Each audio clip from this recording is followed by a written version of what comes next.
ইমাম আহমদ ইবনে হাম্বল কিতাবুল জুহুদের মধ্যে লেখেন সে সময় বসে আছেন, এমন সময় আজরাইল আলাইহিস সালাম আসছে। আজরাইল আলাইহিস সালাম এসে রাজ দরবারে ঢুকে একটা যুবকের দিকে তীক্ষ্ণ নজরে তাকানো আছেন, একেবারে তীক্ষ্ণ নজর। তো যুবকের ভয় ভয় লাগতেছিল। আজরাইল চলে গেলেন। যুবক না হুজুর সুলাইমান আলাইহিস সালামকে বলতেছিলেন, আল্লাহর নবী আমাকে এই মুহূর্তে বাতাসের সাহায্যে হিন্দে পাঠিয়ে দেন। বলে বেটা হিন্দে তুমি কি করবা? বলে হুজুর না, এখনই আপনি হিন্দে আমাকে পাঠিয়ে দেন। যুবকটা হিন্দে যাওয়ার জন্য তাড়না করতে লাগলো, তাড়না। যুবক হিন্দে যাওয়ার জন্য তাড়না করতে লাগলো। সুলাইমান আলাইহিস সালাম বললেন, যুবক তাহলে তোমাকে হিন্দে পাঠাচ্ছি। বর্তমান যেটা হিন্দুস্তান, এটার আগে নাম ছিল হিন্দ। হিন্দু কোন ধর্ম না, সনাতন হচ্ছে ধর্মের নাম, হিন্দ হচ্ছে এই অঞ্চলের নাম। এই অঞ্চলকে আগে হিন্দ বলা হতো প্রাচীন কালে। বুঝতে পারতেছেন কিতাবুল জুহুদে হাদিসে এইভাবে আসছে। যুবক বলতেছে আমাকে হিন্দে পাঠান। তো সুলাইমান বললেন হিন্দে কি করবে? বলে হুজুর আমাকে হিন্দে যেতেই হবে। তো বাতাস দিয়ে তাকে হিন্দে পাঠানো। তো আজরাইল আলাইহিস সালাম হিন্দে তার জান কবজ করলেন। একসাথে বলবেন আল্লাহু আকবার।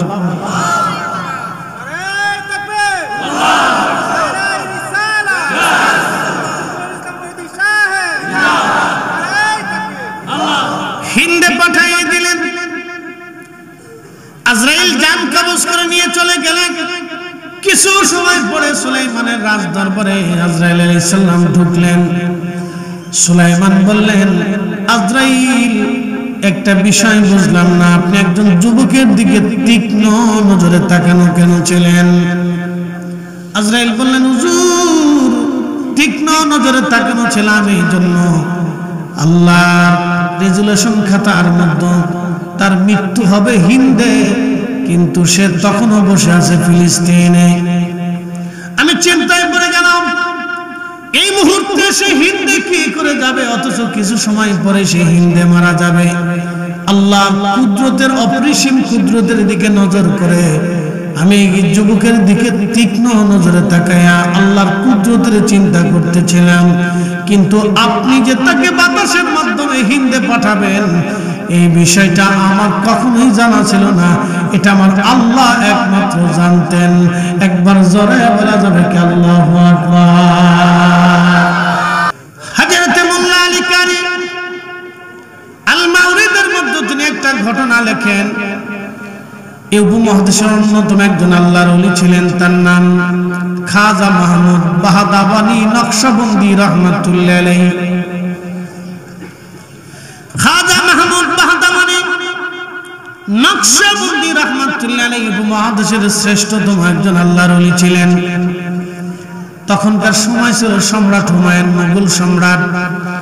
সম্রাট হুমায়ুন তিনি দাওয়াত করলেন বৈরাম বেগকে, বললেন বৈরাম তুমি তো আমার প্রধান উজির, তুমি যে খাজা মাহমুদ বাহাদাবানি নকশবন্দি হুজুরকে দাওয়াত করে আমার দরবারে নিয়ে আসো। হুজুর যদি আমার দরবারের জন্য দোয়া করে দিয়ে যায় তাহলে আমার কপাল ভালো হবে। মাহমুদ বাহাদাবানি নকশবন্দির দরবারে উজির আজম বৈরাম বেগ যখন চলে গেলেন, বৈরাম বেগ জানার পরে বৈরাম বেগ হুজুরকে দাওয়াত দিয়ে বলেন, হুজুর সম্রাট হুমায়ুন তার রাজ দরবারে আপনাকে দাওয়াত করেছেন, আপনি তার দাওয়াতটা দয়া করে কবুল করে নেন। সম্রাট হুমায়ুন দাওয়াত করেছে, এই কথা শোনার পরে খাজা মাহমুদ বাহাদাবানি নকশবন্দি জবাব দিলেন, ও বৈরাম বেগ কথা শুনে নাও। বৈরাম আমি মাহমুদ বাহাদাবানি নকশবন্দি দুনিয়ার কোন রাজা বাদশার কাছে রাজ দরবারে আমি দাওয়াত নেই না। একবার জোরে বলা যাবে কি আল্লাহু আকবার। এ বৈরাম যাও তোমার বাচ্চাকে বলো দুনিয়ার কোন রাজা বাদশার রাজ দরবারে আমি দাওয়াত নেই না, যাও চলে যাও। আপনি দেখেছেন তাদের তাকওয়া? শোনেন, যারা জমিনে মিলাদ করেছে তাদের তাকওয়া শুনেন, আর যারা জমিনে মিলাদ বন্ধ করতেছে তাদের তাকওয়া বুঝবেন। যারা জমিনে মিলাদ করেছে তাদের তাকওয়া বুঝে যাবেন, তাদের তাকওয়া। হযরত খাজা মাহমুদ বাহদাওয়ানী নকশবন্দি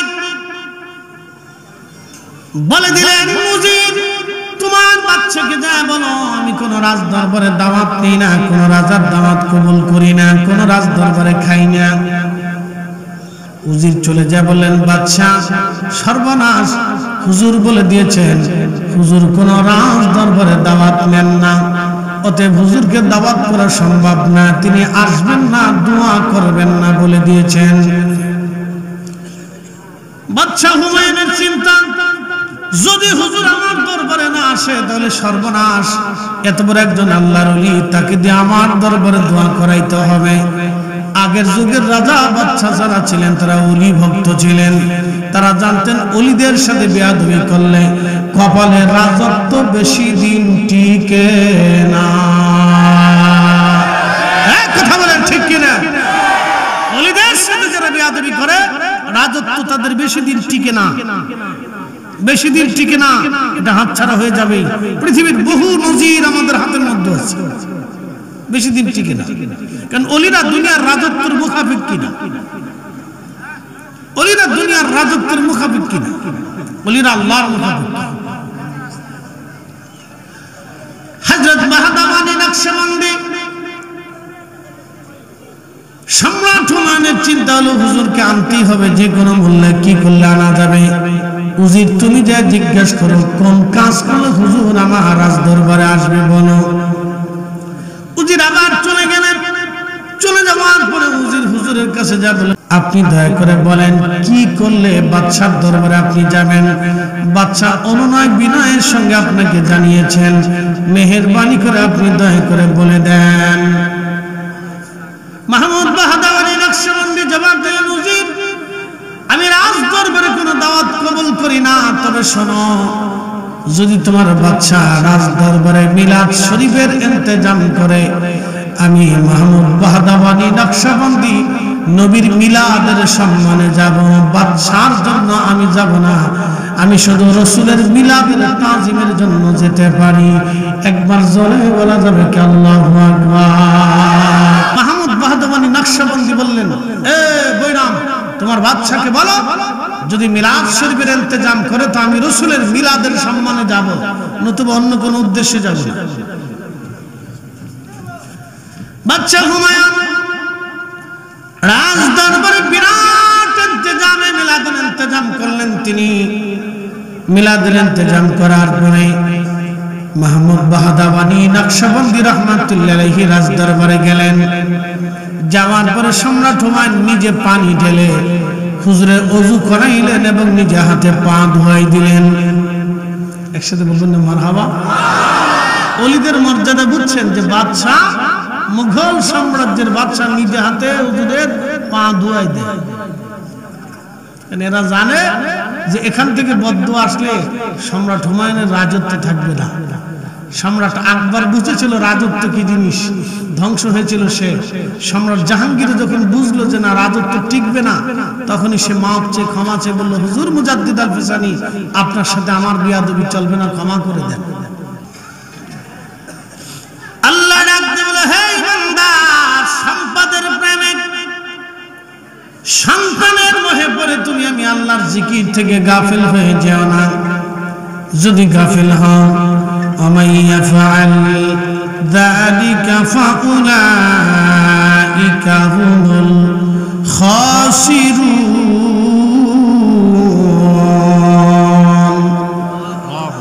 যদি তুমি গাফিল হয়ে যাও, এমন ক্ষতিগ্রস্ততার মধ্যে তুমি পড়বা, তোমার আখিরাত বরবাদ হবে, তুমি জাহান্নামের দিকে চলে যাবা, তোমার এক নির্দিষ্ট আবাস। আল্লাহ কোরআনে বললেন, ইন্নাল্লাযীনা কাফারু মিন আহলিল কিতাবি ওয়াল মুশরিকিনা ফি নারি জাহান্নাম ফি নারি জাহান্নাম জাহান্নামা খালিদিনা ফিহা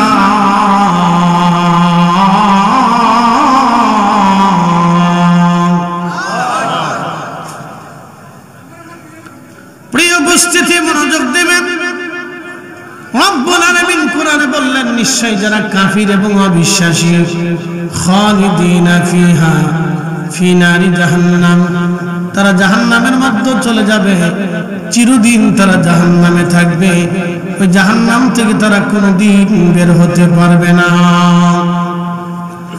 ও রাজনগরবাসী মনোযোগ দিবেন রব্বুল আলামিন আমাদের জন্য জাহান্নাম সৃষ্টি করেছেন প্রশ্ন রাখবেন ফরিদি হুজুর জাহান্নাম তো দেখলাম না এখন আমি যদি প্রশ্ন করি বাইরে আপনি জাহান্নাম দেখেন না বিদায় বিশ্বাস করেন না কিন্তু আপনি কি মায়ের পেটের মধ্যে ছিলেন এই দৃশ্যটা কি আপনার মনে আছেনি আপনি কি ওইখানটার জগৎ আপনি দেখেছেন মায়ের রহমের ভিতরে কি করেছিলেন আপনি 4 মাস 3 মাস অথবা 4.5 মাস আপনি কি করেছিলেন অথবা 6 মাস মায়ের রহমের মধ্যে আপনি কি করেছিলেন আপনার জানা নাই আপনি কি করেছিলেন আপনার বুঝ নাই মনে নাই আপনি দেখেন নাই কিন্তু রব্বুল আলামিন মায়ের রহমে আপনার খাবার দিল পানি দিল অক্সিজেন দিল আল্লাহ সবই মায়ের রহমে আপনার জন্য বরাদ্দ করে দিয়েছে একবার জোরে বলা যাবে কি আল্লাহু আকবার এই কথা শুনে যাবেন খুব ভালো করে শুনবেন এগুলো বুঝের কথা মায়ের রহমে আপনার পুষ্টি দিছে কে একসাথে বলেন না জোরে বলেন মায়ের রহমে আপনার অক্সিজেন দিছে কে তো যে রব মায়ের রহমে আপনার খাবার অক্সিজেন পুষ্টি রক্ত পানি দিতে পারে সে রব কি আপনার জন্য দুনিয়াতে খাবার বরাদ্দ করে নাই কি কথা কর না কেন করে নাই যদি করে থাকে তাহলে আরেকজনের খাবারে হাত দেন কেন কি কথা কর না কেন যদি বরাদ্দ করে থাকে তাহলে আপনি সুদ খান কেন যদি বিশ্বাস করে থাকেন যে আমার রব আপনাকে বরাদ্দ করেছে বরাদ্দ তো করেই তো মায়ের রহমে তো ডাক্তার বরাদ্দ করে না মায়ের রহমে তো আপনার মা বরাদ্দ করে না আপনার মায়ের রহমের ভিতরে আপনার অক্সিজেন পৃথিবীর কোনো ডাক্তার দেয়নি কোনো গাইনি বিশেষজ্ঞ দেয় না রব আপনার জন্য অক্সিজেন হাইড্রোজেন নাইট্রোজেন পানি স্বাস্থ্য পুষ্টি ক্যালসিয়াম চোখ নাক হাত কান সব আল্লাহ আপনাকে দিয়েছে মায়ের রহমের ভিতরে তো আল্লাহ এত কিছু মায়ের রহমে দিল দুনিয়াতে পারে না দুনিয়াতেও আল্লাহ তো এত কিছু আল্লাহ দেওয়ার পরেও আপনি কেন সুদ খান বলেন তো প্রশ্ন আসে না এগুলো আমাদের বুঝের কথা প্রিয় ভাই আমার এগুলো বুঝে যাওয়াটা জরুরি আপনি আল্লাহকে যেইভাবে বিশ্বাস করবেন আপনার রব আপনার সাথে সেইভাবে ব্যবহার করবেন প্রিয় উপস্থিতি হাজিরিন খুব মনোযোগ দিয়ে কথাগুলি শুনবেন মার রহমের ভিতরে রব্বুল আলামিন আমাদেরকে সৃষ্টি করলেন আল্লাহ বলেন সুম্মা জাআলা নাসলাহু মিন সুলালাতিন মিন মাইন মাহিন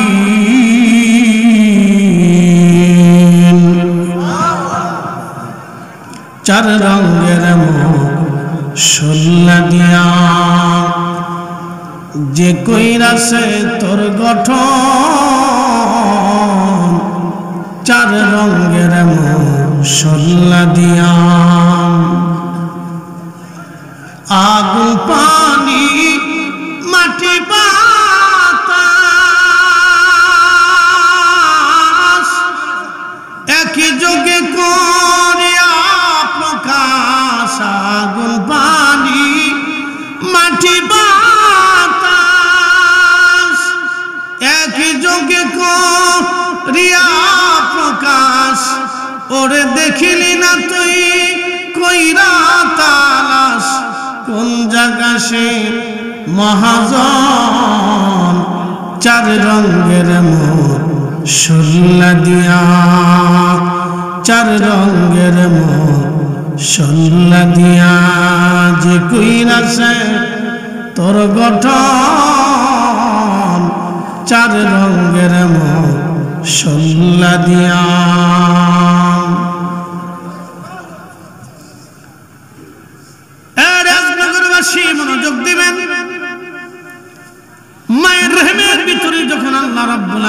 আমাদের বাবা এবং মায়ের নির্গত নির্যাস পানি, মিম্মা ইম্মাহিন ধাবমান একটু পানি আল্লাহ জরাইয়ের ভিতরে সেবজন একবার নিরাপদ আধারে মায়ের রহমের ভিতরে আল্লাহ জমা করলেন। 40 দিন পর্যন্ত পানিটা রিফাইন করার পরে এই পানিটা রক্তপিণ্ড ধারণ করলো।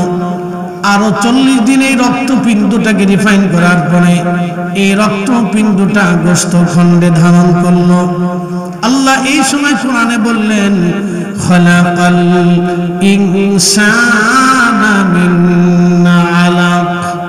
ও নবী উম্মতকে বলে দেন আমি মানব জাতি সৃষ্টি করেছি রক্তপিণ্ড থেকে। কিন্তু আমি মানুষের বংশ বিস্তার করেছি সুলালাতিন মিন মাইন মাহিন, মানুষের নির্গত নির্যাস পানি থেকে আমি তার মানুষের বংশের বিস্তার করলাম। ও নবীর উম্মত এই রক্তপিণ্ডটা রিফাইন করার পরে গোশতখণ্ড হয়। বাকি 40 দিন পর্যন্ত এই গোশতখণ্ড রিফাইন করার পরে এরপরে চোখ কান হাত নাক মাথা অঙ্গ প্রত্যঙ্গ অস্থি হাড় গোড় জায়গাটা জায়গায় আমার আল্লাহ সুন্দর করে ফিট করে দেয়। একবার জোরে বলা যাবে কি আল্লাহু আকবার। বলেন আমাদের জীবনে কিছু আছে, হ্যাঁ এই আমার দিকে তাকান ভালো করে বুঝবেন। আমি বোঝানোর জন্য কথা বলি, আমি বেহুদা সময় নষ্ট করি না, অভ্যাস আমার না। আমি যাহা বলি যত সময় বলি খুব কাজের কথা বলি, বেকাজ অকাজ কুকাজ এগুলো আমার কাছে নেই, এগুলো পাবেন না। যত সময় কথা বলবো 6 ঘন্টা বলি 6 ঘন্টাই আপনাদের একটা সেরে আরো একটা জমা পড়ে আসছে। কালকে নাটোর ছিলাম, তার আগের দিন শেরপুর জামালপুর দিয়ে 3টে করছি, তার আগের দিন সিরাজগঞ্জ দিয়ে 2টো করছি। এইভাবে করে প্রত্যেক দিন মনে করেন যে 3 ঘন্টা 4 ঘন্টা একবার মিনিমাম বক্তব্য হয় 4 ঘন্টা। তো 24 ঘন্টার 4 ঘন্টা শুধু আমার বক্তব্যের ভিতরেই চলে। আর 3টে 4টে 5টা যেদিন মাহফিল হয় সেদিন তো মনে করেন যে 7-8 ঘন্টা আমার বক্তব্য চলে। 8 ঘন্টায় আমি কাজের কথা বলি, বেকাজের কথা বলি, এত সময় হাতে না। আমি 8 ঘন্টাই কাজের কথা বলি। আল্লাহ আমার একটা ব্রেন দিয়ে দিয়েছে, খুব সুস্থ ব্রেন, একবারে টাটকা সাসকা, কোনো ভোগী যুগী নেই ব্রেনের ভিতরে ইনশাআল্লাহ আল্লাহর দয়া। তো খুব মনোযোগ দিই, কথা খুব ইম্পর্টেন্ট, গুরুত্বপূর্ণ। যাহা বলিব সত্য বলিব, সত্য বলিবই তো মিথ্যা বলিব না আদালতের মতো। যাহা শুনবেন খুব সূক্ষ্মভাবে শুনে যাবেন। প্রিয় ভাই আমার, যে মাটির উপরে বসে আছি আমাদের সবাইকে মাটির নিচে চলে যেতে হবে। কথা ঠিক আছে না ভাই? একবারে চিরসত্য।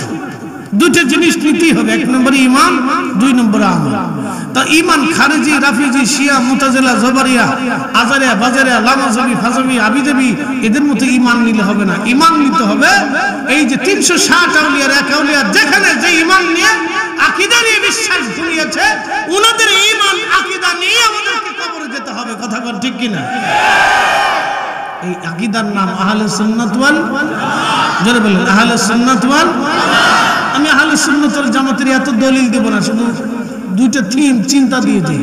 1 নম্বরে চিন্তা করবেন যে হুজুর গাউসে পাক ওলি হইলেন কোন আকীদা? শেষ। তিনি আল্লাহর ওলি হইছেন, মঞ্জুরিয়ত পেয়েছেন কোন বিশ্বাসে? আমাদের দেশে হিন্দু আছে না ভাই? হিন্দু কয়দিন আগে খবরে দেখলাম নাগা সাধুরা বলছে আমরা বাংলাদেশ 24 ঘন্টায় দখল করব। নাগা সাধু, বুঝতে পারছেন? বুঝেন, নাগা সাধুরা বলছে আমরা বাংলাদেশ 24 ঘন্টায় দখল করব। অর্থাৎ নাগারা ল্যাংটা থাকে। কি বুঝলেন আপনারা? ল্যাংটারা বলে আমাদের 24 ঘন্টা আমাদের দেশ দখল করে, বুঝতে পারছেন? ওরা জানে না যে আমাদের দেশের কিছু পোলাপান সাইডে দিলে ও ল্যাংটা ফিটে চামড়া উঠিয়ে ওরা পোশাক পরাই দেওয়া হবে। বাটান চালা শুধু চালা, আমরা যুদ্ধ করে লাগতো না, আমরা পোলাপান ছেড়ে দিলেই চালা। কি কথা বল না কেন? আগা নাগা ল্যাংটা এই সেন্টামেন্টটা বাইরে ফিটে চামড়া উঠাইয়া ওখানে আমরা সুন্দর করে ওই চামড়া দিয়ে পোশাক পরাই দিই। কথা বুঝতে পারতেছেন? নাগারা হচ্ছে ল্যাংটা থাকে। আচ্ছা আপনাদেরকে বলি, এই ব্যক্তি সারা জিন্দেগি ল্যাংটা থাকে, কাপড় চোপড় পরে না, হেতার সামনে বেরিয়ে যায় সেজদায় পড়ে রয়েছে, এর মেশিন পত্র বেরিয়ে দিয়েছে, বুঝতে পারছেন? হেতার সামনে যায় বেরিয়ে সেজদায় পড়ে রয়েছে। এই ল্যাংটা নাগা সাধু বলে দেয়, এরা সবসময় উলঙ্গ থাকে, শীতকালে উলঙ্গ, গরমে উলঙ্গ, ল্যাংটা ফ্যাংটা ঘুরে বেড়ায়। আপনি চিন্তা করেন। আচ্ছা বলেন তো, সারা জীবন ল্যাংটা থেকে আল্লাহ পাওয়া যায়, সে কি ক্ষুধা পাবে? আচ্ছা, সনাতনীদের বিশ্বাস হচ্ছে তাদের বিদ্যার জন্য আলাদা একটা দেবতা আছে, সেই দেবতার নাম সরস্বতী, সেই জন্য তারা সরস্বতীর পূজা করে। সনাতনীদের আরেকটা বিশ্বাস হচ্ছে তারা ঘরে কল্যাণের জন্য তারা লক্ষ্মীর পূজা করে, লক্ষ্মী তাদের একটা দেবতা। সরস্বতীদের আরেকটা দেবতা আছে কৃষ্ণ, আর এক দেবতা আছে ওই আপনার গণেশ, আর একটা আছে কার্তিক, আর একটা আছে আপনার কি বলে দুর্গা, আর একটা আছে কালী, তারপরে আপনার এই মনসা, এরপরে শিব, এরকম অনেক দেবতা তাদের। একটা একটা হতে হতে হতে হতে 33 কোটি দেবতায় তারা বিশ্বাসী। আচ্ছা বলেন, তারা সারা জীবন দেবতার সামনে মাথা নত করলে কি আল্লাহ পাবে? জোরে বলেন, পাবে? কারণ কি? তার বিশ্বাস সঠিক না। তো ঠিক যেই বিশ্বাসে, যেই আকীদা খাজা আজমেরী রাহমাতুল্লাহ আলাইহি আনার সাগরের পানি একটা লুটার ভিতরে এনে এ জাতিকে দেখিয়ে দিয়েছিলেন, দেখা আমি তামাম আনার পানি একটা লুটার ভিতরে এনে দেখিয়ে দিলাম যে আমার রব এক, আমার আল্লাহ সত্য, আমার রাসূল সত্য, আমি যেই কালেমা সেই কালেমাই ঠিক। তিনি যেই বিশ্বাসে ঘুমিয়েছেন এই বিশ্বাসের নাম আহলে সুন্নাত ওয়াল জামাত। একবার কথা ক্লিয়ার, কোন দলিলা দিল্লা লাগতো না। একবার এর হচ্ছে 7টা দলিল পৃথিবীতে আর কিছু নাই। কি কথা ঠিক আছে না ভাই? অনেকেই বলবে আহলে সুন্নাত ওয়াল জামাত কি, এটা আবার কোন দল কোন দল? আপনি দল তালাশ করবেন কেন? আহলে সুন্নাত ওয়াল জামাত কোনো রাজনীতি করে না। পৃথিবীর কোনো ওলি আল্লাহ কোনোদিন ক্ষমতা মসনদের জন্য বসে থাকে না। যদি মসনদের পাগল হইতো তাহলে শাহজালাল ইয়ামানি সেকেন্ডারে বলতে তুমি দিল্লি চলে যাও, মসনদ আমি চালাবো। খাজা বাবা আজমিরি মোহাম্মদ ঘুরির বলতো তুমি ওই চলে যাও পাঞ্জাবে, আমি মসনদ চালাবো। মুজাদ্দিদ আল ফিসানি শের হিন্দি সম্রাট জাহাঙ্গীরকে বলতেন তুমি চলে যাও, আমি দিল্লির মসনদ চালাবো।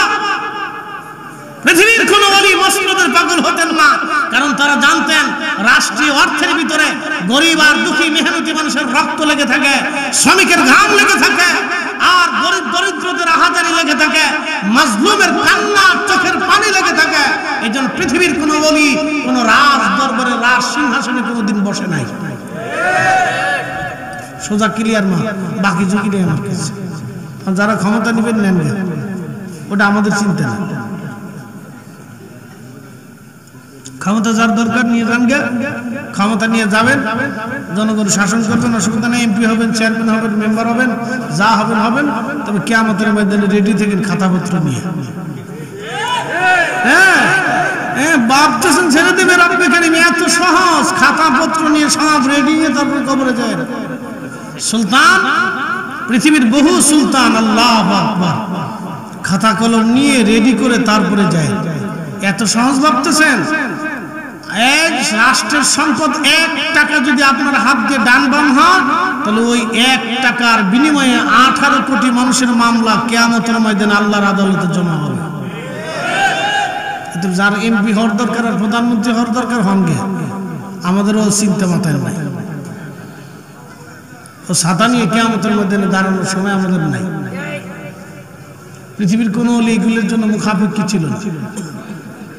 যেহেতু কথা আসছে, তো সেক্ষেত্রে একটা ঘটনা আপনাদেরকে শোনাই।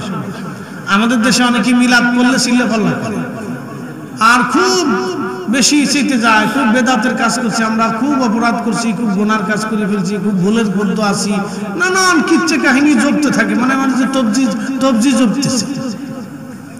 তো বিশ্ববিখ্যাত মুহাদ্দিস মোল্লা আলী কারি মাক্কি রাহিমাহুল্লাহ একটা ঘটনা লিখছেন আল মাউরিদির ভিতরে।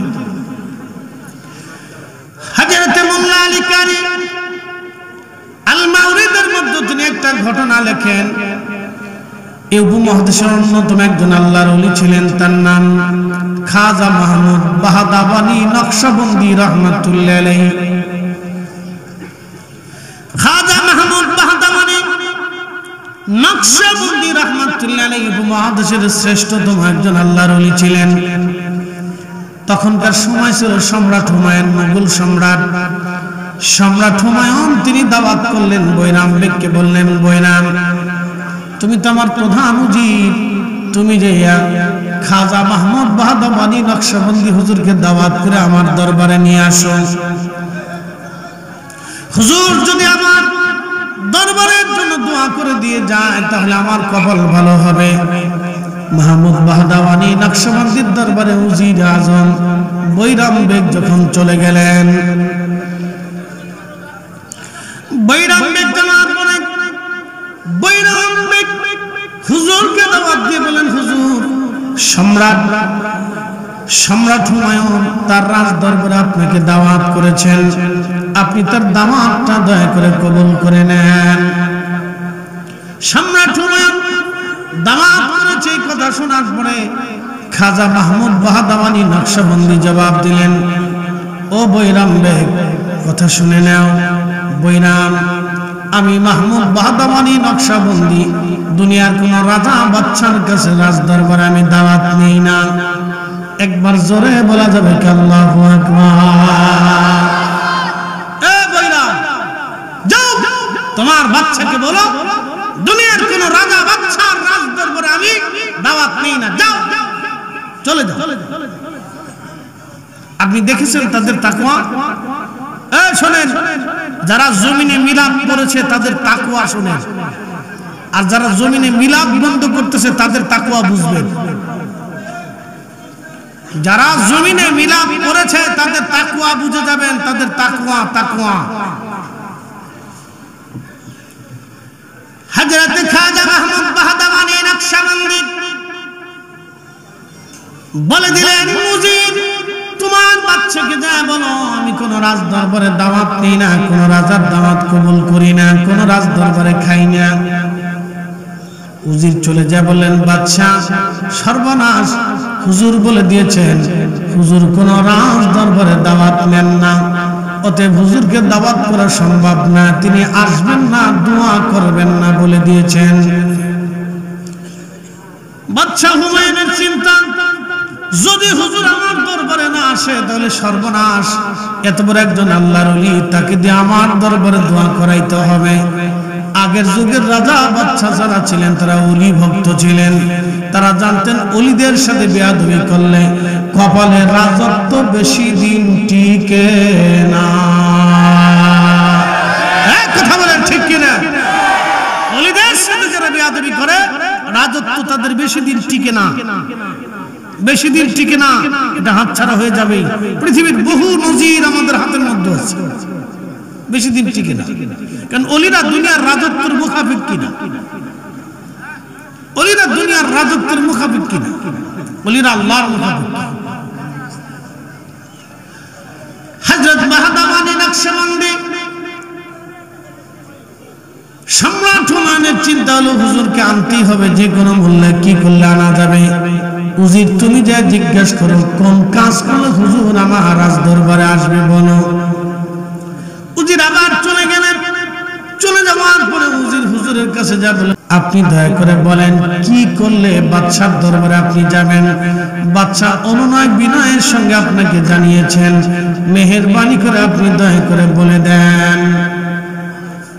মাহমুদ বাহাদাবানি নকশবন্দি জবাব দিলেন, উজির আমি রাজ দরবারে কোনো দাওয়াত কবুল করি না, তবে শোনো, যদি তোমার বাদশা রাজ দরবারে মিলাদ শরীফের ইন্তজাম করে, আমি মাহমুদ বাহাদাবানি নকশবন্দি নবীর মিলাদের সম্মানে যাব, বাদশার জন্য আমি যাব না, আমি শুধু রাসূলের মিলাদের তাজিমের জন্য যেতে পারি।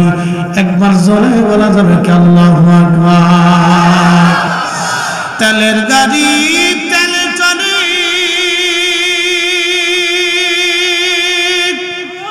হাওয়ার গাড়ি হাওয়া উড়ে, বিনা তেলে চালাই গাড়ি নবী সুলাইমান,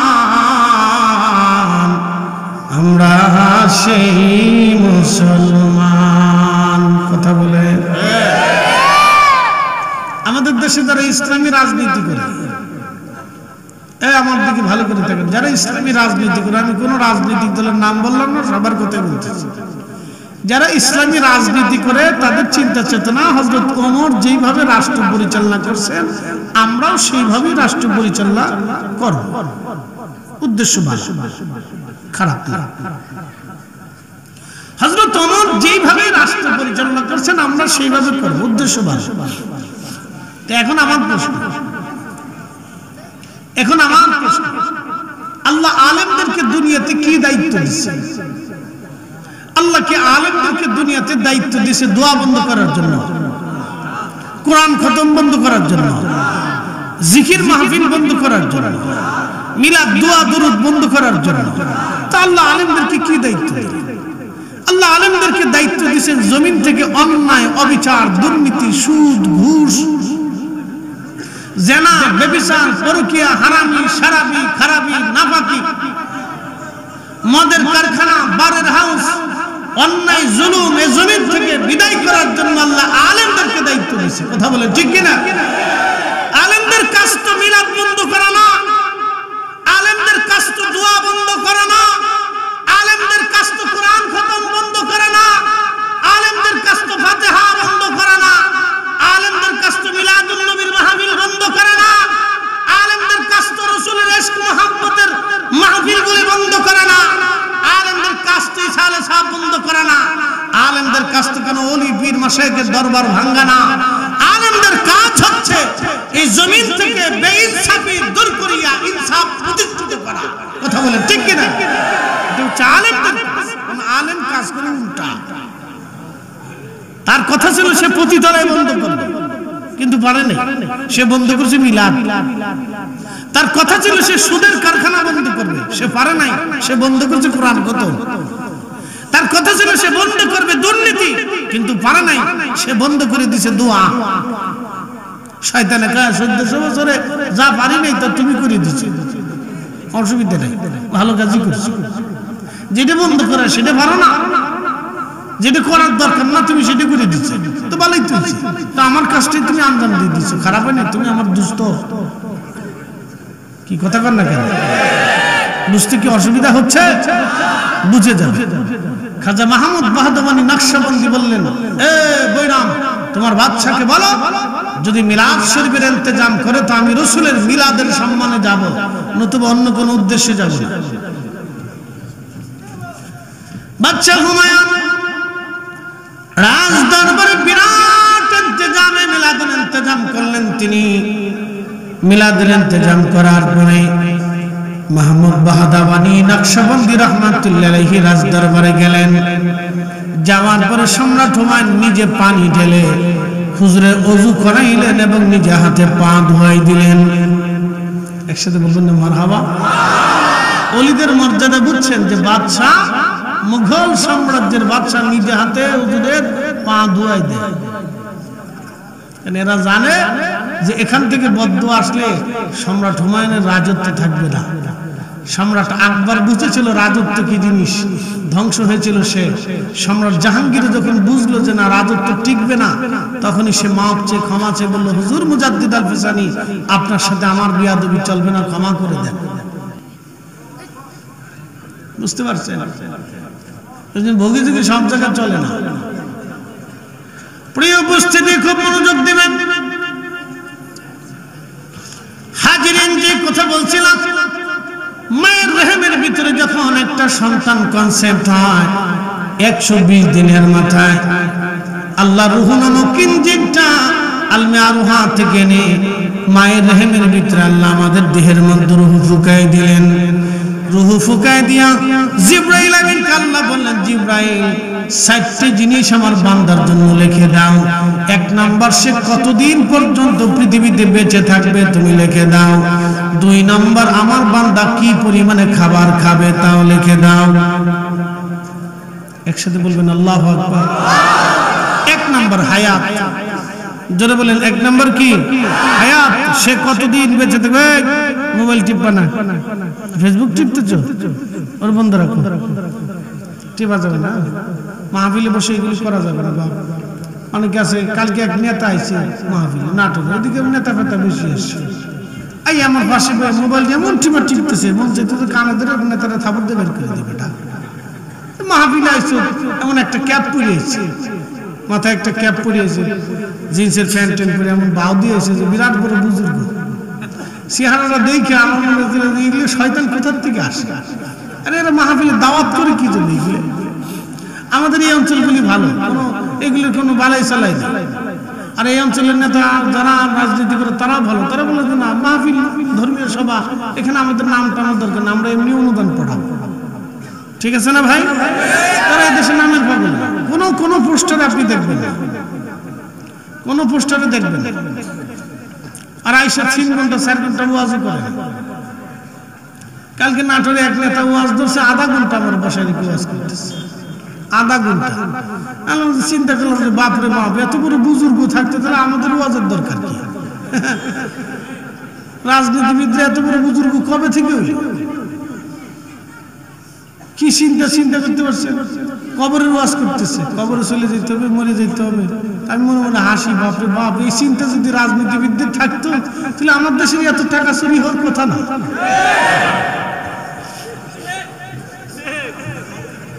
কথা খারাপ বেশি ভাই, এই চিন্তা যদি ওনাদের মাথাতে থাকতোই তাহলে এত টাকা চুরি হওয়ার কথাই আসে না। আরে বাপরে বাপ, কি সুন্দর ওয়াজ করতেছে। মনে মনে বসে বসে হাসতেছে, চিন্তা করলে বাপরে বাপ, এই সাধু কবে থেকে হইল? শালি সাধু, নাগা সাধুর চাইতে বড় সাধু।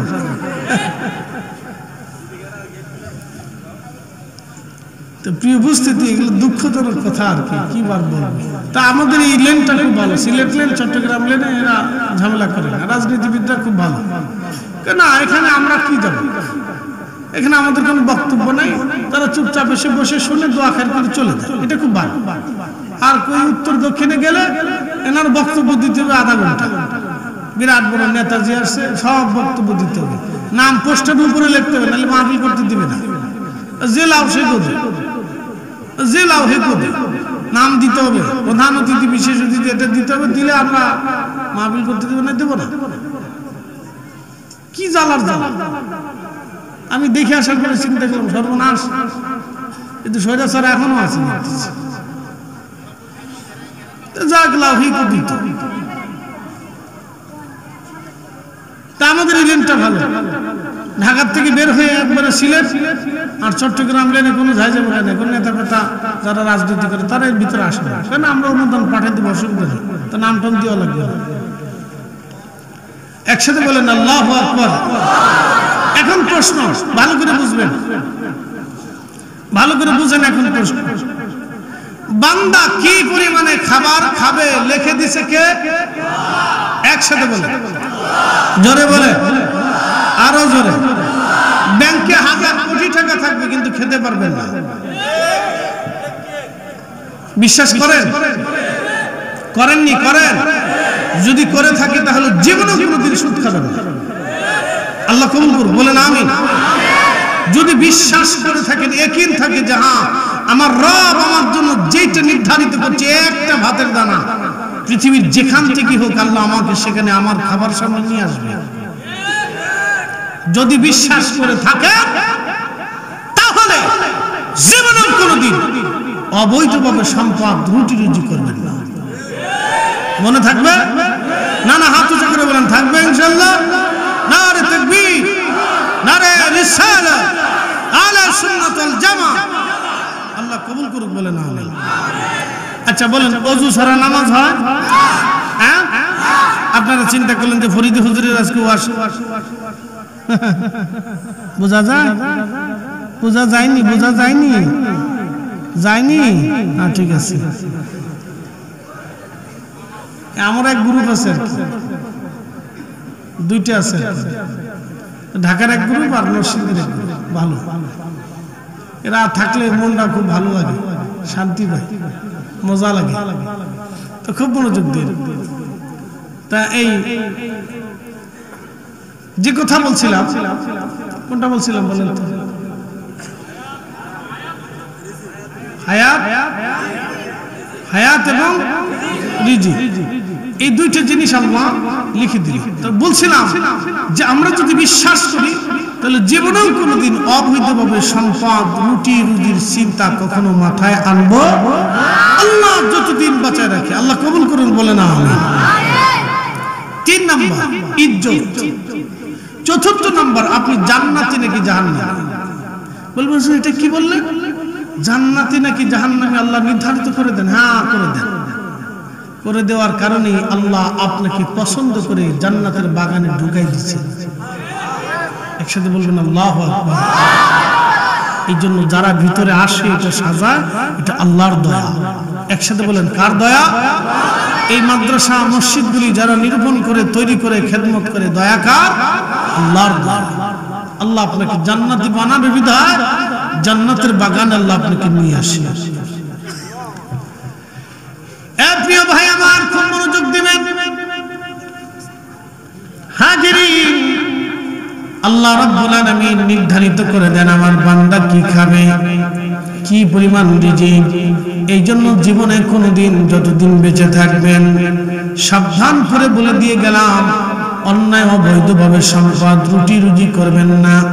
চিন্তা করলেন ফরিদি হুজুরের ওয়াজ শুনলাম, আজকে সারা রাত্র রিয়াজনগর কেন্দ্রীয় জামে মসজিদে নামাজ পড়ব।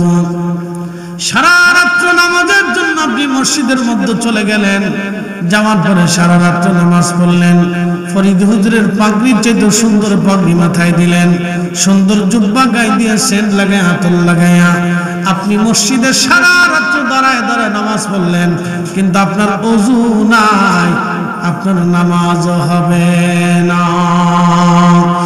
ওযুবিহীন যেমন নামাজ হয় না, হালাল খাবার ব্যতীত ইবাদত কবুল হয় না। বলে দিয়ে যান, ভালো করে বুঝবেন।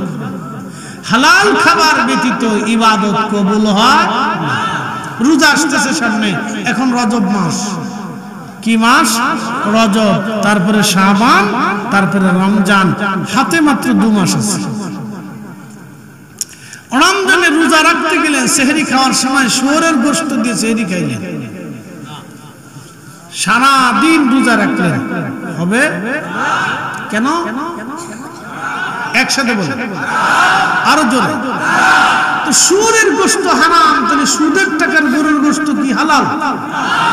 ওটাও তো হারাম। তাহলে ওটা দিয়ে খেয়ে রোজা রাখলে তাদের রোজা? ঘুষের টাকার ছাগলের গোশত হালাল না হারাম? তো শুয়োরের গোশত যেমন হারাম, ওটাও তেমনই হারাম। ওটা দিয়ে খেয়ে রোজা রাখলে, ইফতার করলে রোজা হবে না। কি কথা ঠিক আছে না ভাই? ইবাদত কবুলিয়তের প্রধান শর্ত হচ্ছে হালাল খাবার। এটা সারা জীবন নলেজে রাখবেন, সারা জীবন নলেজে রাখবেন, সারা জিন্দেগি মাথার মগজের ভিতরে ঢুকিয়ে রাখবেন। কম খাবেন, আলু ভর্তা দিয়ে খাবেন, ডাল ভাত দিয়ে খাবেন। কম খাবেন, বেশি খাওয়ার চিন্তার দরকার নাই। কম খান, হালাল টাকা। অল্প খান কিন্তু বিশুদ্ধ টাকা। ভেজাল জিনিস, ফরমালিন মুক্ত যুক্ত, এগুলি খেয়ে কোনো লাভ নেই। একবার হালাল টাকা সারা জীবন মাথার ভিতর ঢুকিয়ে রাখবেন।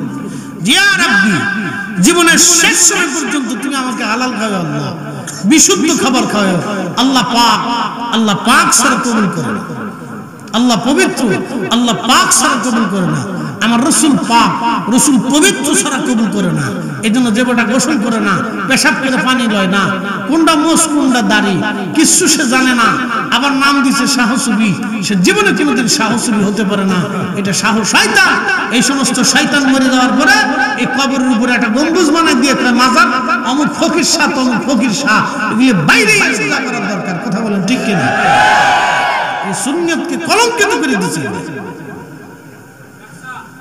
ফকির একটা মরে গেছে, সারা জীবন তাবিজ কবজ করছে। ও তাবিজ কবজ করতো কুফরি কালাম দিয়ে। এই কোন মুসলমান যদি কুফরি কালাম করে, ও মুসলমান থাকে না, ও কাফের হয়ে যায়। ওর জানাজা দেওয়া ঠিক না, ওর কবর দেওয়া ঠিক না। কথা বল না কেন? ও মুসলমান থাকে না। কোন মুসলমান ফকির যদি কুফরি কালাম করে, সে মুসলমান থাকে না, ও কাফের হয়ে যায়। একটা কথা মনে রাখবেন, আল্লাহ পাক রাসূল পাক, আল্লাহ পাক ছাড়া রাসূল পাক ছাড়া কখনো কবুল করে না। প্রিয় রিয়াজনগরবাসী, খুবই মনোযোগের সাথে কথাগুলি শুনে যাবেন। আজ যে কথাগুলি বললাম এগুলি কাজের কথা, মনোযোগের সাথে কথাগুলি আমলে পরিণত করবেন। আল্লাহ তৌফিক দিক, সকলে বলেন আমিন। একদিন মাটির ভিতরে হবে ঘরে মন আমার, কেন বান্ধ দালান ঘর, মন আমার কেন বান্ধ দালান ঘর। রাজনগরবাসী বন্ধু, মানুষের মৃত্যু কোথায় কোন জায়গা হবে সে বলতে পারে না আমার রব ছাড়া। মুসা আলাইহিস হযরতে সুলাইমান আলাইহিস সালামের বিরাট বড় রাজদরবার, আহা কত বড় রাজদরবার বলে দিয়ে যাই। বর্তমান যেখানে গাজা, এই গাজার আগে নাম ছিল আসকালান। এই আসকালান গিরি ছিল সুলাইমান আলাইহিস সালামের বিরাট বড় রাজপ্রাসাদ। সমুদ্র কিনারবর্তী এলাকাতে বাইতুল আকসাকে কেন্দ্র করে বিরাট বড় প্রাসাদ ছিল ওনার। লক্ষ লক্ষ সৈন্য, লক্ষ লক্ষ হাতি ঘোড়া, অস্ত্র শস্ত্র এবং আলিশান শান সম্পদ। শুধু মানব জাতি না, জিনেরা ছিল ওনার অনুগত। 350 মানুষ মন্ত্রী এক পাশে থাকতো, 350 জিন মন্ত্রী এক পাশে থাকতো। সারা পৃথিবীর বাদশাহী আল্লাহ তাকে দিয়েছিলেন। আর একটা তক্ত আল্লাহ দিয়েছিলেন, এত বড় তক্ত। এই তক্তের ভিতরে সৈন্য সামন্ত নিয়ে লক্ষ লক্ষ উট দুম্বা ঘাড়া গুধা মানে গরু গাধা নিয়ে, হাতিয়ে নিয়ে, সৈন্য সামন্ত অস্ত্র শস্ত্র নিয়ে, খাবার দাবার নিয়ে তিনি বিরাট বড় এই তক্তের উপরে চড়ে বাতাসকে বলতেন, বাতাস তক্ত উঠাও। এই বিরাট তক্তখানা সিংহাসনখানা উঠে বাতাস উড়িয়ে সারা পৃথিবী ঘুরায় ঘুরায় সুলাইমানকে নিয়ে আসতো। এত বড় বাদশাহী আল্লাহ তারে দিয়েছিলেন এই তক্ত। এই তক্ত বিনা ইঞ্জিনে, বিনা মেশিনে বাতাসের সাহায্যে উড়ে বেড়াইতো। একবার আওয়াজ তুলে বলা যাবে আল্লাহু আকবার।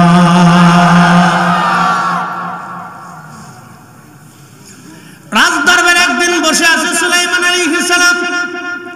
ইমাম আহমদ ইবনে হাম্বল কিতাবুল জুহুদের মধ্যে লেখেন, সে সময় বসে আছেন, এমন সময় আজরাইল আলাইহিস সালাম আসছে।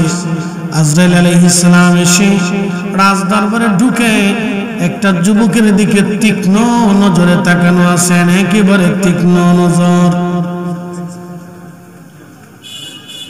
তো যুবকের ভয় ভয় লাগতেছিল। আজরাইল চলে গেলেন। যুবক না হুজুর সুলাইমান আলাইহিস সালামকে বলতেছিলেন, আল্লাহর নবী আমাকে এই মুহূর্তে বাতাসের সাহায্যে হিন্দে পাঠিয়ে দেন। বলে বেটা হিন্দে তুমি কি করবা? বলে হুজুর না, এখনই আপনি হিন্দে আমাকে পাঠিয়ে দেন।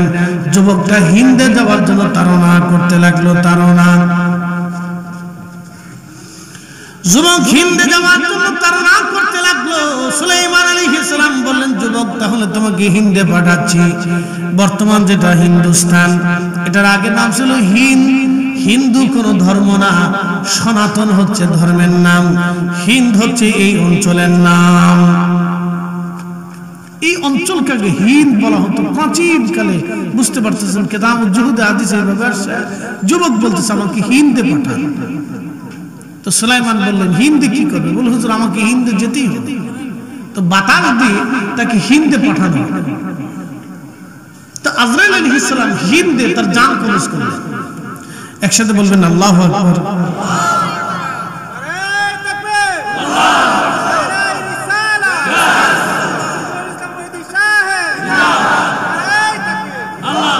হিন্দে পাঠিয়ে দিলেন। আজরাইল জান কবজ করে নিয়ে চলে গেলেন। কিছু সময় পরে সুলাইমানের রাজ দরবারে আজরাইল আলাইহিস সালাম ঢুকলেন। সুলাইমান বললেন, আজরাইল একটা বিষয় বুঝলাম না, আপনি একজন যুবকের দিকে তীক্ষ্ণ নজরে তাকানো কেন ছিলেন? আজরাইল বললেন, হুজুর তীক্ষ্ণ নজরে তাকানো ছিলাম এই জন্য, আল্লাহর রেজুলেশন খাতার মধ্যে তার মৃত্যু হবে হিন্দে, কিন্তু সে তখনও বসে আছে ফিলিস্তিনে। আমি চিন্তায় পড়ে গেলাম, এই মুহূর্তে সে হিন্দে কি করে যাবে, অথচ কিছু সময় পরে সে হিন্দে মারা যাবে। আল্লাহ কুদরতের অপরিসীম কুদরতের দিকে নজর করে আমি যুবকের দিকে তীক্ষ্ণ নজরে তাকায়া আল্লাহর কুদরতের চিন্তা করতেছিলাম, কিন্তু আপনি যে তাকে বাতাসের মাধ্যমে হিন্দে পাঠাবেন এই বিষয়টা আমার কখনোই জানা ছিল না, এটা আমার আল্লাহ একমাত্র জানতেন। একবার জোরে বলা যাবে কি আল্লাহু আকবার। ওয়া তাদরি নাফসুম বিআইয়ি আরদিন তামুত।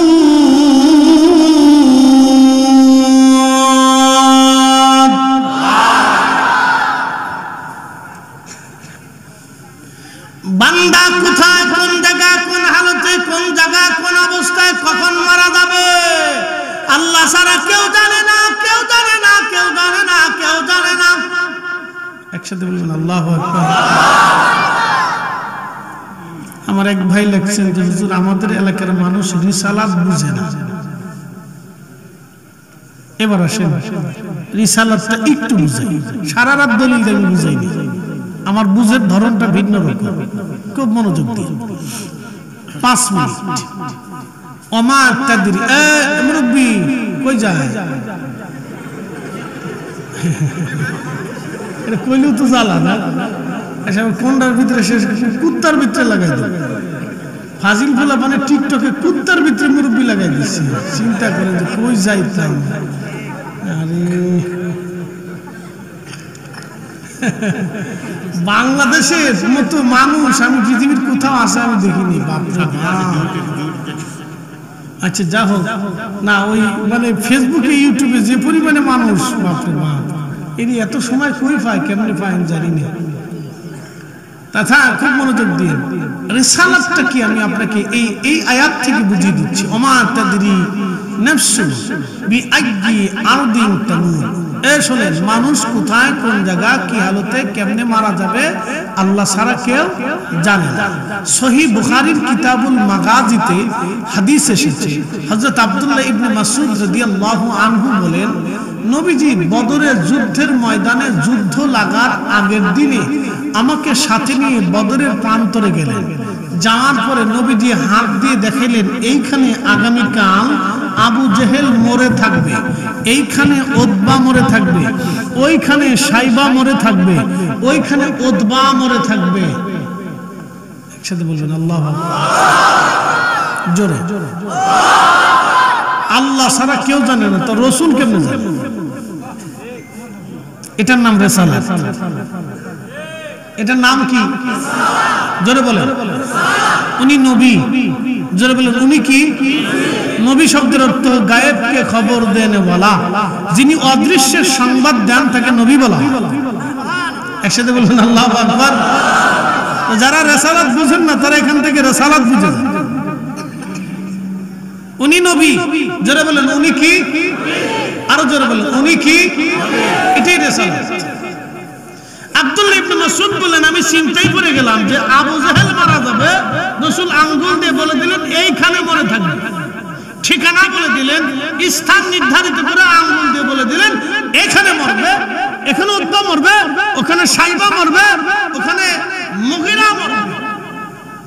আল্লাহু আকবার। জোরে জোরে জোরে জোরে জোরে রাসূল বলে দিলেন।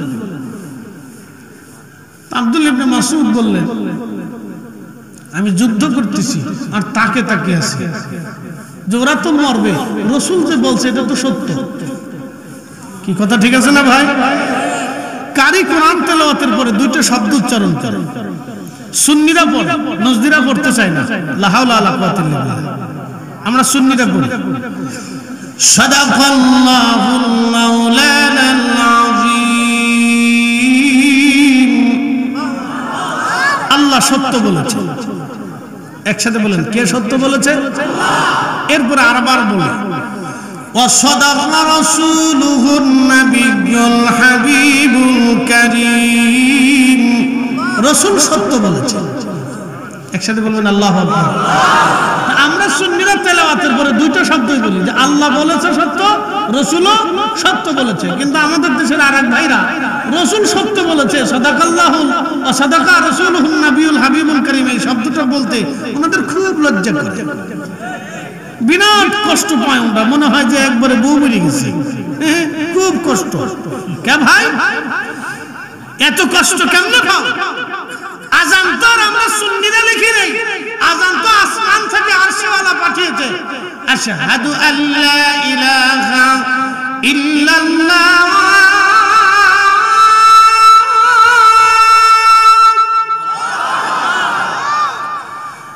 আশহাদু আন্না মুহাম্মাদার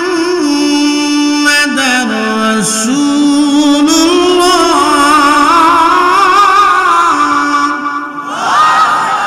আল্লাহর পরে নবীর নাম আমরা লাগাইছি, আমরা লাগাইছি, কে লাগাইছে? তো আল্লাহর নামের পরে রাসূলের নাম আযানে ইকামতে আল্লাহ নিজে সেট করে ফিট করে দুনিয়াতে পাঠাই দিয়ে বলল, হে বান্দা কিয়ামত পর্যন্ত পৃথিবী থাকবে আর কিয়ামত পর্যন্ত মসজিদ থাকবে, মসজিদে ঢোকার আগে আমি আল্লাহর নামের পরে আমার রাসূলের নাম লাগাইয়া আযান দেওয়াইয়া মুসলমানদেরকে শুনাইয়া তারপরে মসজিদে ঢুকাবা। এটাই রিসালাত। কথা বুঝেন নাই? আল্লাহর পরে নবী, এটাই রিসালাত। আল্লাহর পরে কি? জোরে বলেন, আল্লাহর পরে কি? আল্লাহর পরে কি? নারে তাকবীর, নারে রিসালাত। একবার আল্লাহর পরে রাসূল। আমরা খুব বেদাত করে ফেলছি, ওনাদের কাছে আমরা খুব অপরাধ করে ফেলছি। এটা সব অসুস্থতা। কি কথা কন না কেন? এগুলো কি অসুস্থতা? এটা অসুস্থতা, এটা এক ধরনের বেমার, এটা বেমার ধরছে। এটা প্রিয় উপস্থিতি, এগুলি এক ধরনের অসুস্থতা। প্রিয় বাবাজি আমার, কিয়ামত পর্যন্ত আযান থাকবে, আযানে আমার রাসূলের নাম উচ্চারিত হবে। আমি লিখে দেই নাই, আসমান থেকে আল্লাহ লিখে পাঠিয়ে দিয়েছেন। অতএব এটার নামে রিসালাত। প্রথমটা তাওহীদ, তারপরেরটা রিসালাত। একটা কথা মনে রাখবেন, কোরআনে আল্লাহ বলে দিলেন, মাইয়ুতি'আর রাসূল ফাকাদ আতা আল্লাহ। নবী উম্মতকে জানায় দেন, চূড়ান্ত ভাবে বলে দেন, আপনি নবী মানলে আল্লাহ মানা হবে।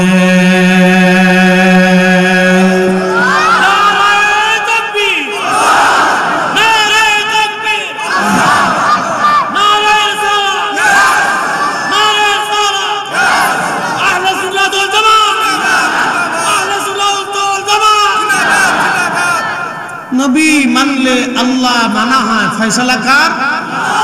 আমাদের। প্রিয় উপস্থিতি, এটাই রিসালাত।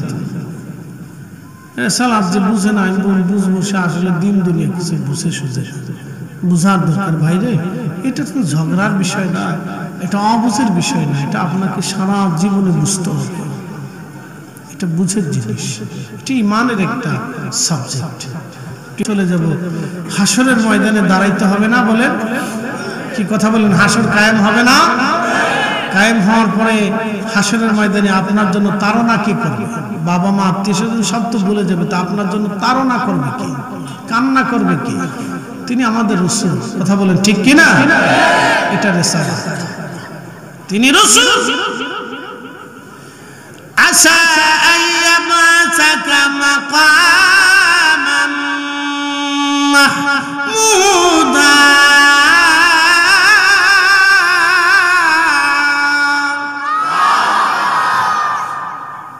আরশে মুআল্লাতে আল্লাহ বসে থাকবেন, আল্লাহ ডান পাশে রাসূলের জন্য আল্লাহ আসন বরাদ্দ করবেন। সর্বোচ্চ মাকাম, মাকাম মাহমুদা, এর উপরে কোনো মাকাম হবে না, এর উপরে কোনো মাকাম হবে না। সর্বোচ্চ মাকামের অধিকারী আমার রাসূল। এটা রিসালাত।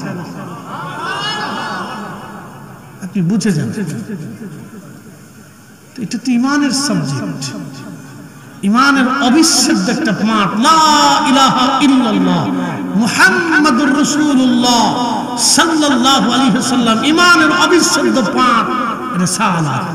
রিসালাত যদি কেউ না বুঝে তো লা ইলাহা ইল্লাল্লাহ সে বুঝবে না। রিসালাত যদি কেউ না বুঝে তাহলে হাসর বুঝবে না।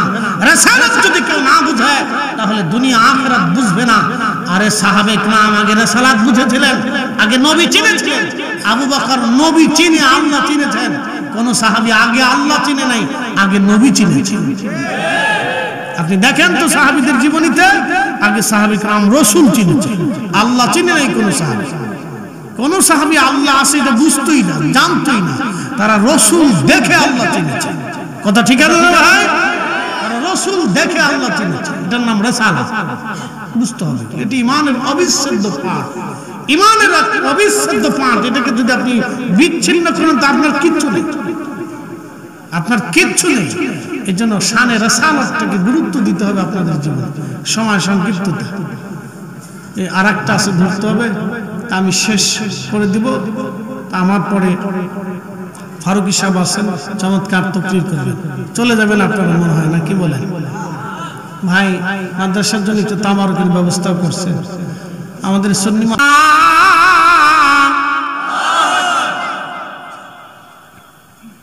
আল্লাহ তার রাসূলকে সর্বশ্রেষ্ঠ মাকাম ওয়ালা বানিয়েছেন, যে মাকামের পরে আর কোন মাকাম নাই। তাহলে আপনি বুঝুন তো, পৃথিবীর যত ডিসি, পৃথিবীর যত এসপি, পৃথিবীর যত নগর প্রধান, পৃথিবীর যত রাষ্ট্রপ্রধান, পৃথিবীর যত প্রেসিডেন্ট, পৃথিবীর যত প্রধানমন্ত্রী, পৃথিবীর যত সেকশন প্রধান, সব কিয়ামতের ময়দানে আল্লাহর সামনে মাথা নত করে উলঙ্গ হয়ে থরথর করে কাঁপতে থাকবে। উইদাউট মুহাম্মাদুর রাসূলুল্লাহ সাল্লাল্লাহু আলাইহি ওয়াসাল্লাম, আল্লাহ তার রাসূলকে আরশে মুআল্লার ডানে পবিত্র আসনে আসীন করে সুন্দর আলিশান মহা সম্মানের পোশাকে আচ্ছাদিত করে আল্লাহ মহা মুকুট পরিয়ে সর্বোচ্চ সম্মানের শিখরে আরোহণ করে রাসূলকে সম্মান দিবেন। জোরে জোরে জোরে বলেন, জোরে বলেন ইয়া রাসূলুল্লাহ। আপনি শুধু এতটুকুনি বুঝেছেন তার শান কত, আমাকে সারা রাত দলিল দিয়ে বুঝাইতে হবে না, শুধু একটা শব্দ থেকে বুঝবেন, মাকাম মাহমুদা, সর্বোচ্চ মাকাম। এই মাকামের পর আর কোন মাকাম নাই, এই মাকামের পর আর কোন মাকাম নাই। আর সেই মহেশ্বরে সব মানব জাতি সেজদায় পড়ে থরথর করে কাঁপবে, ফেরেশতারা কাঁপবে, জিনেরা কাঁপবে। শুধু নবীরা সেজদায় পড়ে কাঁপবে না, কিন্তু তারা চিন্তিত থাকবে, গুনার জন্য না, আল্লাহর কাহারিয়াতের জন্য নবীরা চিন্তিত থাকবে যে আল্লাহকে আজকে কেমনে খুশি করা যায়। একসাথে বলবেন আল্লাহু আকবার। আহলে সুন্নাত ওয়াল জামাতের আকীদা, নবীরা নিষ্পাপ, অতএব তারা চিন্তিত হবে না, কিন্তু তারা পেরেশান থাকবে যে আল্লাহকে কেমনে খুশি করা যায়। এই পেরেশানিতে তারা অস্থির থাকবে যে আল্লাহকে আজকে কেমনে খুশি করা যায়। প্রিয় উপস্থিতি, সুদিয়া খোলাবাসী খুব মনোযোগ দিবেন। আশেপাশের যারা আসছেন মাহফিলে, চরণ আহমদ, পূর্ব বাঙ্গুনিয়া, সুদিয়া খোলা যৌথ উদ্যোগে আজকে নবম বার্ষিক মাহফিল। বন্ধু যারা যে যেখান থেকে আসছেন কথাগুলি শুনে যাবেন। আজ আমি কোরআন শরীফ থেকে একটা আয়াত কারিমা তেলাওয়াত করেছি। এটা রজব মাস, যেহেতু রজব সেহেতু আজকে নবীজির মেরাজের আংশিক আলোচনা আপনাদের সামনে তুলে ধরব। আল্লাহ নবীর জীবনে সর্বশ্রেষ্ঠ আশ্চর্য ঘটনার নাম হলো মেরাজ। যারা মেরাজ বুঝবে তারা নবী বুঝবে, যারা মেরাজ বুঝবে না তারা নবী বুঝবে না, ঠিক কিনা? দিকে দিকে হাসি লোকে লোকে খুশি চলছে নবী মেরাজে, চলছে নবী মেরাজে। দিকে দিকে হাসি লোকে লোকে খুশি চলছে নবী মেরাজে, চলছে নবী মেরাজে। এ স্মৃতির দোলা জাগে চাঁদ সিতারা জেগেছে, ধুলোকে ভুলোকে চলছে নবী মেরাজে। দিকে দিকে হাসি লোকে লোকে খুশি চলছে নবী মেরাজে, চলছে নবী মেরাজে।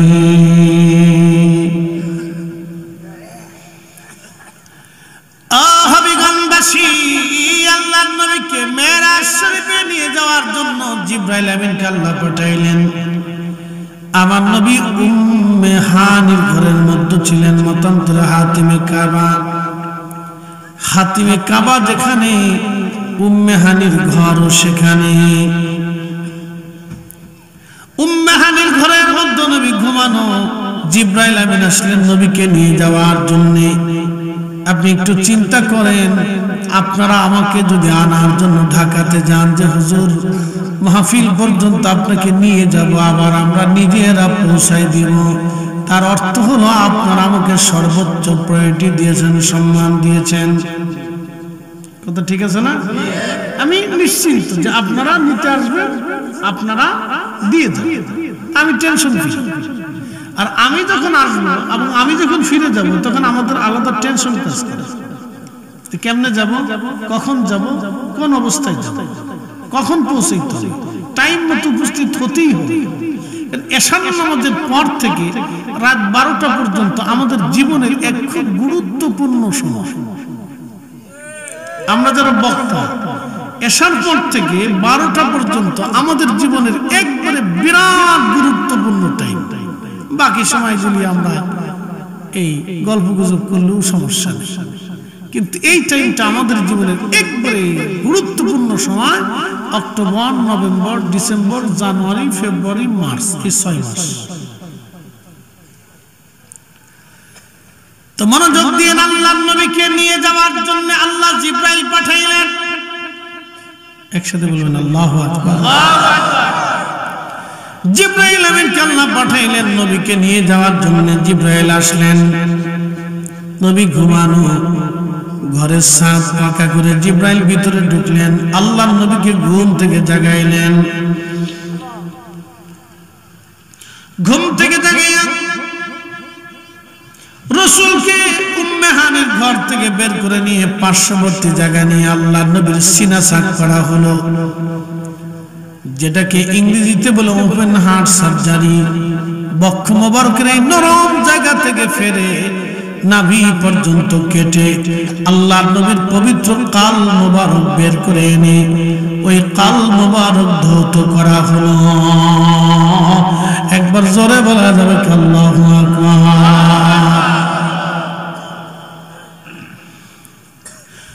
ওই কাল মোবারককে ধৌত করার পরে ইমাম সুয়ুতি রাহিমাহুল্লাহ আল কিসাতুল বাসরাই কিতাবের মধ্যে 550 বছর আগে লেখেন, আল্লাহ বেহেশত থেকে খাজিনা ভরে আমার রাসূলের জন্য আল্লাহ ইলম নিলেন এবং হিকমত নিলেন, ইলম নিলেন এবং হিকমত নিলেন, ইলম নিলেন এবং হিকমত নিলেন। আল্লাহর জান্নাত থেকে খাজিনা ভরে ভরে ইলম এবং হিকমত নিয়ে জিবরাইল আমিন আমার রাসূলের কলবের মধ্যে সমস্ত ইলম এবং হিকমতগুলি আল্লাহ জিবরাইল ঢুকিয়ে দিলেন। একসাথে বলেন আল্লাহু আকবার। এই জন্য আল্লাহ ওয়াজ করলেন, কামা আরসালনা ফীকুম রাসূলাম মিনকুম ইয়াতলু আলাইকুম আয়াতিনা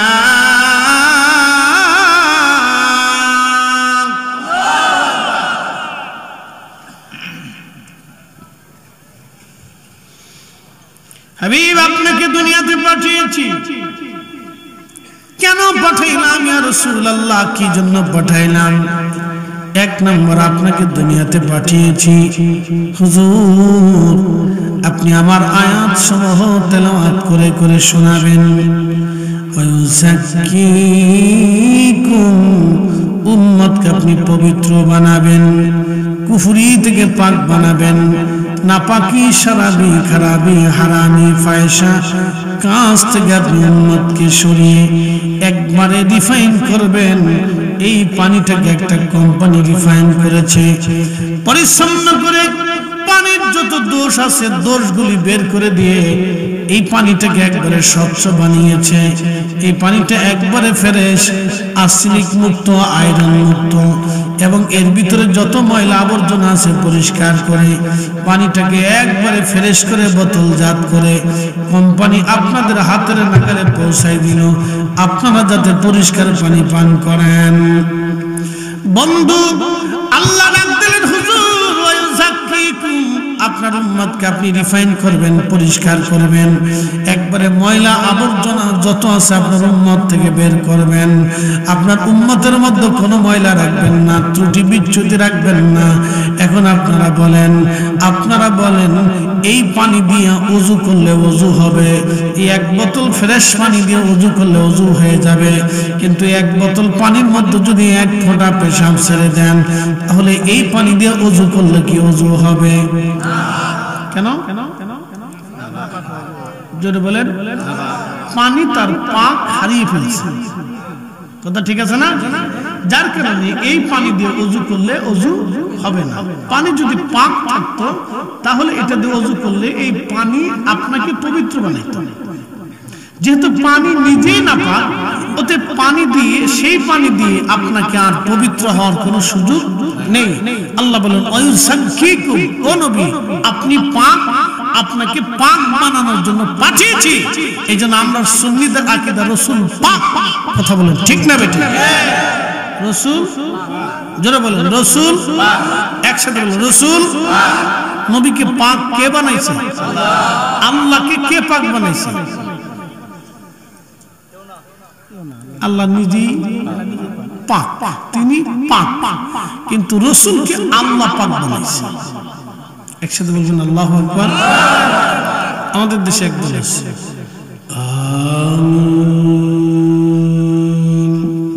আমিন, তাদের সাথে আমাদের তেমন কোনো ঝগড়া না। হেরেমে শাফি মাযহাবের অনুসারী যারা তারা আমিন জোরে বলে, বাইতুল আকসাতেও বলে, দুই হারামাইনেও তারা জোরে বলে। পৃথিবীর অনেক মসজিদে আমিন জোরে হয়। আমিন নিয়ে তাদের সাথে আমাদের মূলত তেমন ঝগড়া না, এটা সুন্নতের মাসালা, মুস্তাহাবের মাসালা। কিন্তু তাদের সাথে ঝগড়া হচ্ছে বিশ্বাস নিয়ে, আকীদা নিয়ে। তারা বলে রাসূল পাক হতে পারে না, আল্লাহ পাক, রাসূলকে পাক বললে শিরিক হয়ে যাবে। আমরা বলি না, রাসূলকে পাক মনে না করলে কোরআনের সিদ্ধান্তের বিরুদ্ধে হবে। আল্লাহ তার রাসূলকে পাক করেছে, কথা বলেন ঠিক না বেঠিক? তাহলে আমাদের আকীদা ঠিক আছে কিনা? ওয়ায়ুযাক্কিকুম ওয়া ইউআল্লিমুকুমুল কিতাবা ওয়াল হিকমা। ও নবী আপনি উম্মতকে আরো একটা জিনিস শিখাবেন, কিতাব শিক্ষা দিবেন। আচ্ছা, রাসূল যদি পড়ালেখা না পারে তো নবী কিতাব কেমনে শিখাবে? ওয়ায়ুআল্লিমুকুমুল কিতাবা ওয়াল হিকমা, এবং হিকমত শিক্ষা দিবেন। রাসূলের যদি হিকমত না থাকে তাহলে হিকমত কি করে শিখাবেন? তার মানে রাসূল কি দুনিয়ার কারো কাছ থেকে হিকমত কিতাব শিখেছে? উনি কার কাছ থেকে শিখেছে? সরাসরি আল্লাহর কাছ থেকে, কথা বলেন ঠিক কিনা? এরপরে কোরআনে আরো আল্লাহ বলতেছে وَيُعَلِّمُكُم مَّا لَمْ تَكُونُوا تَعْلَمُونَ।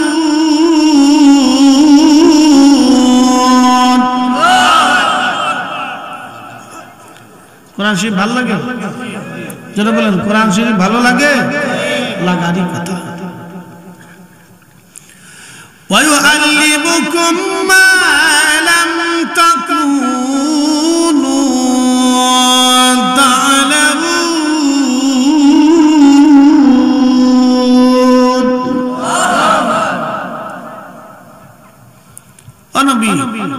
আপনি উম্মতকে তাহা শিক্ষা দিবেন যাহা উম্মত জানত না। উম্মত অনেক কিছু জানতো না যেটা রাসূল শিখিয়ে দিয়ে গেছে। কি কি জানতো না এটার পরে ব্যাখ্যা আসতেছে। প্রিয় উপস্থিতি, হবিগঞ্জবাসী জান্নাত থেকে খাজিনা করে জিবরাইল এলেন এবং হিকমত নিয়ে আসলেন। এলেম এবং হিকমত নিয়ে আসার পরে নবীজির কালব মুবারকের মধ্যে ঢুকিয়ে দিলেন। আবার কালব মুবারক জায়গায় বসাইয়া আল্লাহর নবীর পবিত্র বক্ষ সেলাই করে দেওয়া হলো। পৃথিবীর কত মানুষের ওপেন হার্ট সার্জারি হলো, রোগীকে অজ্ঞান করে ওপেন হার্ট সার্জারি করা হয়, কিন্তু আমার রাসূলের ওপেন হার্ট সার্জারি করলেন ডাক্তার জিবরাইল। আর আমার রাসূল, আমার হাবিব, আমার নবীজি তখনও সজাগ। নবী দেখতেছে তার বক্ষ ফাড়া হয় এবং কাল বের করা হয়। একবার জোরে বলা যাবে কি আল্লাহু আকবার।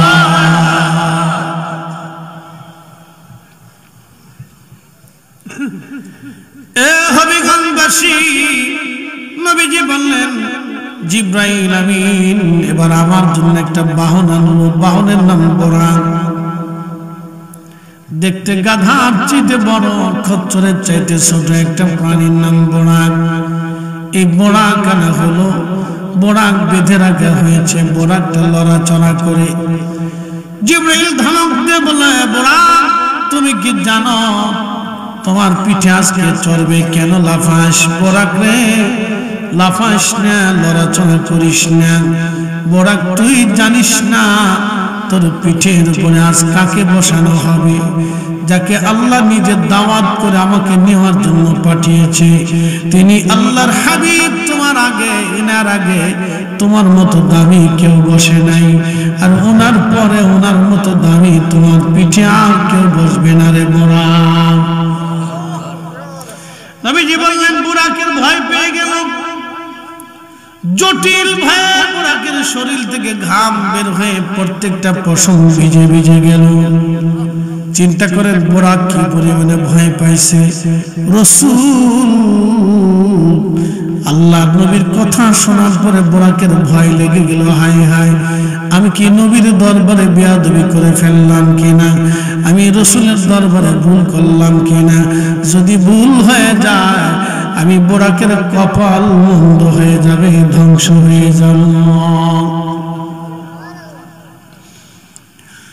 হলো কি আমার, হলো কি আমার? বুরাক ভয় পেয়ে গেল। বনের যত পশুগণ ভক্তি করো তুই দুই চরণ, মেঘমালা ছায়া দিত গায় গো নবীজি, কোন সাধনে পাইব তোমায়? গোলামের দেখা দিবানি গো নবীজি, কোন সাধনে পাইব তোমায়? কষ্ট হচ্ছে আপনাদের? বোঝা যায় তো? তাহলে বসে একটু বোঝার দরকার। মেরাজটা বড় আশ্চর্য। হবিগঞ্জবাসী, বোরাকের পিঠের উপরে নবী চললেন। নবীজি বলেন, আমি বোরাকের পিঠের উপরে চললাম। সুবহানাল্লাযী আসরা বিআবদিহি লাইলান মিনাল মাসজিদিল হারাম ইলাল মাসজিদিল আকসা